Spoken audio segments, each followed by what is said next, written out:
Audio article by the Common Constitutionalist entitled Prisoner Paid for Time Served at Gitmo. You know, I just want to start with, I'm a little ticked off because I actually wrote this article on Tuesday night, but I do my weekly WorldNet Daily exclusive on Wednesday, so I held this off till Thursday. Now everybody knows about this. It was on Fox News. It's been everywhere. But I was the first on this thing. I should have put it out Tuesday night when I had the chance. Oh well, so here we go anyway.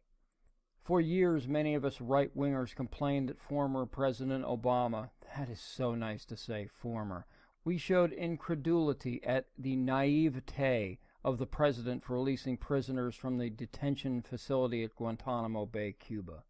Does he not realize that a good many of these detainees will just end up right back on the battlefield looking to kill Americans, we said? And for some, that indeed occur.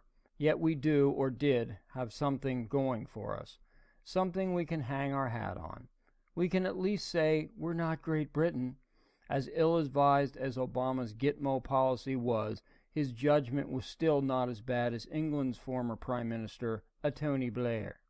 In 1994, British national or British citizen, I guess he was from Jamaica, and he moved to England early on. So British citizen Ronald Fiddler converted to Islam and changed his name to Jamal Uddin al-Harith, writes the Daily Mail. In 2002, al-Harith was discovered in Afghanistan after American forces captured him. Quote, he denied being a terrorist and claimed to have been taken prisoner by the Taliban after visiting the Middle East as part of a religious holiday. You know, because that's where I take all my religious holidays, Afghanistan. The Americans didn't buy his line of bullcrap and shipped him off to another religious holiday at sunny Gitmo. Then the British government got involved. Prime Minister Tony Blair charged his Home Secretary David Blunkett with the task of lobbying the Americans hard for al-Harith's release. The Bush White House relented, and Jamal was freed 2 years later. Oh, and we haven't heard the good part yet. Ready for it? Upon his return to England, he was released without charge, and the Blair government paid him £1 million.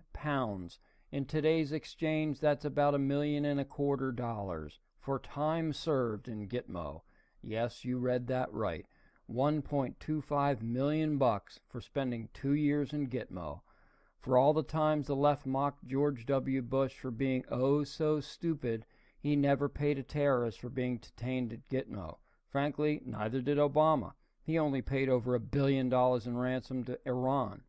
There were claims that it was hush money so that he remained quiet about the abuse he suffered at the hands of the Brits and Americans while at Gitmo. Maybe they made him wear girls' undies. Oh, the horror.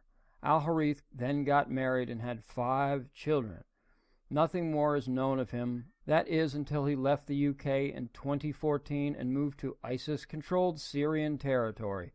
In 2015, his wife and children traveled to Syria to join up with him. She claims to try to talk him out of the terrorist lifestyle and come home. She says she could not convince him to leave. Although we don't know where the wife and children are, the Daily Mail reports their last location is somewhere along the Syrian-Turkish border. We definitely know what came of al-Harith. On Tuesday, a photo was released of al-Harith, who had changed his name, or rather ISIS had given him the name, Abu Zakaria al-Britani. He was photographed inside a SUV with wires hanging down and a red detonator button beside him. He and another suicide bomber drove their vehicles to a military facility outside Tal Qasum, Iraq, and detonated them. A statement released by ISIS Tuesday said, quote, the martyrdom-seeking brother Abu Zakaria al-Britani, may Allah accept him, okay, detonated his explosives-laden vehicle on a headquarters of the Rafiti Army and its militias in Tal Qassim village, southwest of Mosul. Unquote. Rest in pieces, Jamal. £1 million for that, huh? Money well spent by Tony Blair and the British taxpayer. Congrats. Thank you for listening.